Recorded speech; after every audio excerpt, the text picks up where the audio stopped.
penso, talvez o sofrimento seja lançado às multidões em punhados e talvez o grosso caia em cima de uns e pouco ou nada em cima de outros. Não a dor. Não as pernas trôpegas de nódoas negras, não as costelas partidas a colar entre o sangue pisado, não a cabeça a rachar-se em tentáculos como raios, não a pele das paixões acabadas a abrir rasgões fundos na carne como vergastadas de uma impotência absoluta, mas o sofrimento, permanente e constante, como todos os ossos expostos a furar os músculos e a pele. Dói-me o corpo, e é sem sentir que sofro. Sei que a minha mulher vagueia pela casa. O menino adormeceu e ela podia descansar, mas anda desassossegada. Vagueia pela casa e não sei o que pensa. Não a conheço. Como se apenas a visse e fosse sempre a primeira vez. Sem a ouvir, sem a sentir, olhando-lhe os movimentos sem história e nunca lhe entendendo as razões. Muitas vezes me fixei na sua testa pequena de menina, no seu olhar intenso, mas nunca pude atravessar as suas paredes sem portas ou janelas no sentido. Nunca pude caminhar nas suas salas e iluminá-las com um candeeiro, por muito sumido, por muito fosco. Sei dela tanto quanto no dia em que me dispus a conhecê-la. Quando chegou o tempo da azeitona e a mulher de José se empregou na casa dos ricos, o seu corpo era o de uma criança cansada. Muito magra, andava pela casa e pelos cantos, de ombros caídos a prolongarem-lhe o pescoço. A sua presença era uma mancha a quem se dava ordens. Nem José, nem as outras criadas, nem a cozinheira, nem o velho Gabriel, nem ninguém lhe dizia o que quer que fosse, ou lhe escutava uma palavra, uma interjeição descuidada, um suspiro, um murmúrio, um sopro. Mas se subiam para uma das carroças que levam os que trabalhavam no campo e iam à vila. Se iam no terreiro e entravam na venda do Judas, toda a gente lhes perguntava por ela. E todos diziam, desmancho. E diziam, fez um desmancho. E nem José, nem as outras criadas, nem a cozinheira, nem o velho Gabriel, nem ninguém respondia. 2 verões a seguir, a cozinheira, saturada de fazer bifes de vaca ensopados de borrego e bifes de vaca ensopados de borrego, saturada de ver os bifes de vaca e os ensopados de borrego arrefecer na mesa, e o senhor doutor Mateus sem afastar a sua pesada cadeira de madeira escura e de cabedal, e o senhor doutor Mateus sem se sentar e encher o copo de vinho e cheirá-lo e mirá-lo à contraluz e só depois bebê-lo, saturada de ver os bifes de vaca, os ensopados de borrego, a arrefecer na mesa, e a senhora, sem pousar o guardanapo no colo, com o bordado do brasão voltado para cima, e a senhora, sem se sentar ou chegar sequer do quarto vazio, onde não dormiu, saturada de ver as travessas de bife de vaca e de ensopados de borrego despejadas na camela dos cães, decidiu sair do monte e ir morar para uma casa caiada na vila.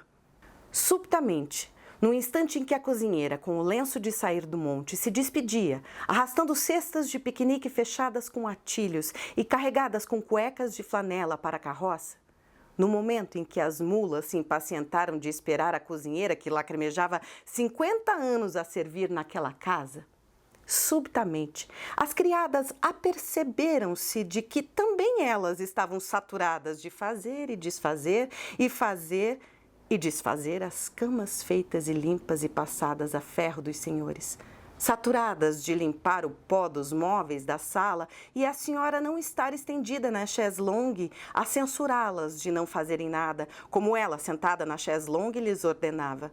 Saturadas de limpar o pó dos móveis do corredor e o senhor doutor Mateus não lhes chegar sorrateiro por trás e, num susto do coração, as agarrar pelos seios e lhes respirar no pescoço.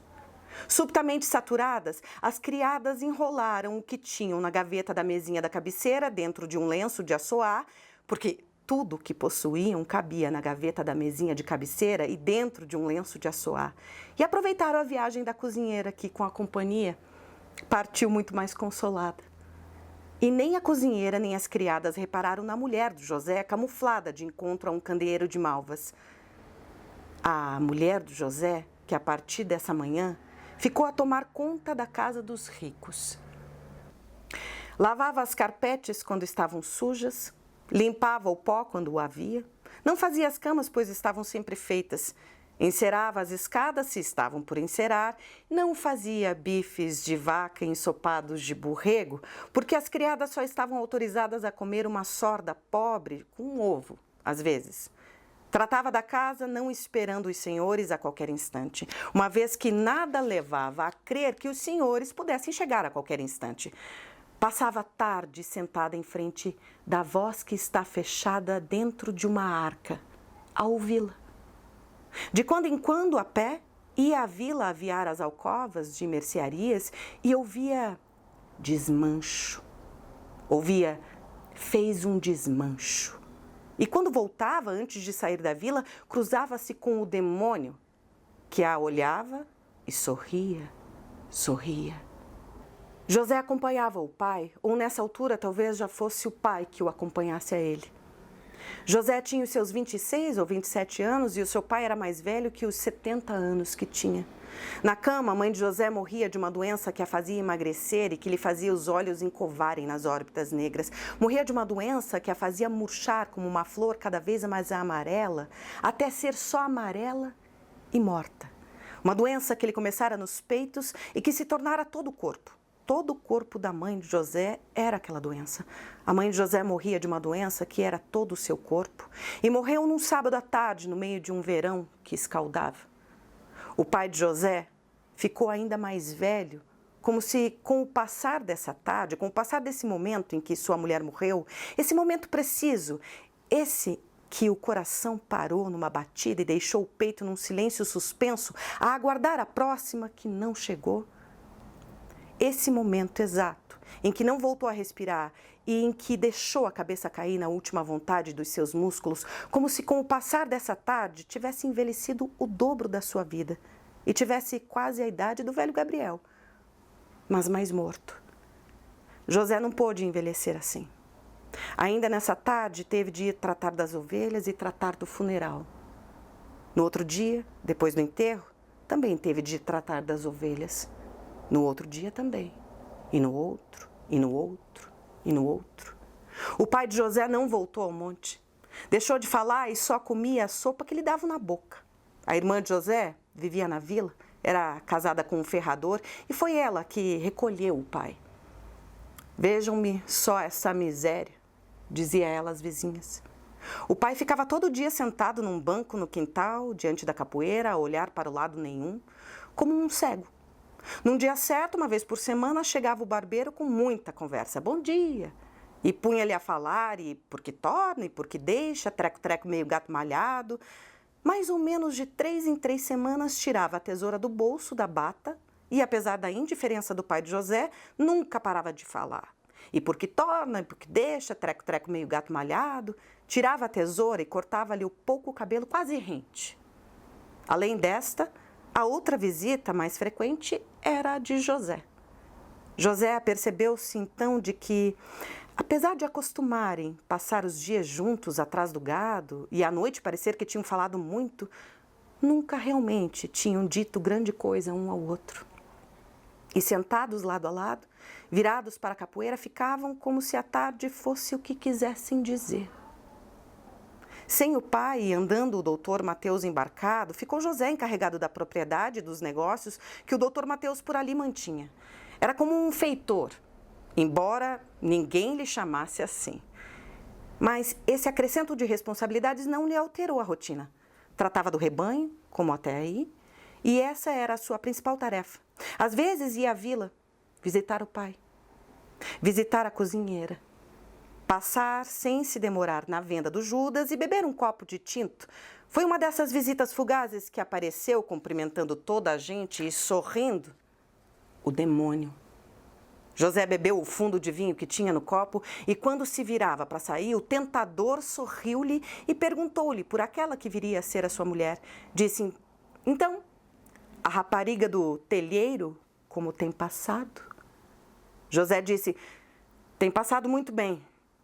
Mas de fato não sabia nada sobre isso. E com essa resposta, tudo o que queria era responder sem responder e sair dali. Mas já os homens todos os olhavam e ouviam. O demônio, entupido num sorriso, talvez nervoso, disse: ouvi dizer que ela ainda não esqueceu o que fez e quer repeti-lo assim que encontrar o homem próprio. José atravessou os olhares e os corpos e, à porta da venda, disse: nada disso me diz respeito. E saiu. No começo da manhã seguinte, José bateu à porta da casa dos ricos e deu mais atenção ao rosto triste e apagado que lhe abriu.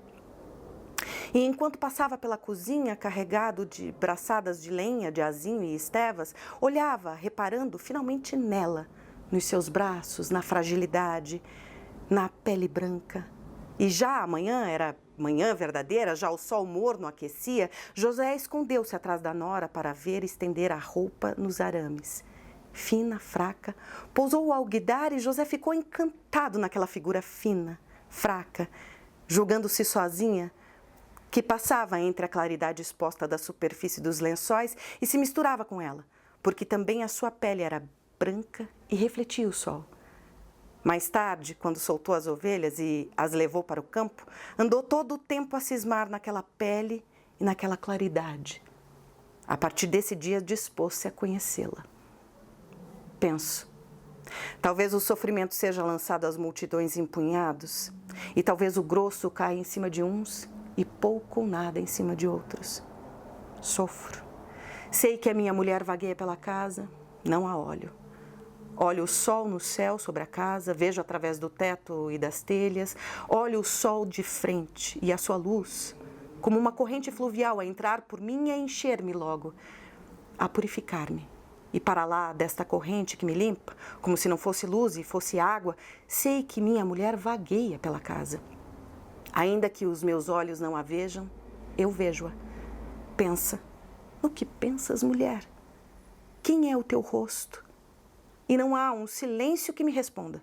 Só o silêncio onde não se entende, onde não há osso. Só um silêncio de esquecimento e indiferença e silêncio. Distante deste tubo de sol e junto da minha pele, vagueia pela casa, talvez perdida, talvez segura do que sabe. Preciso dela. Não a conheço.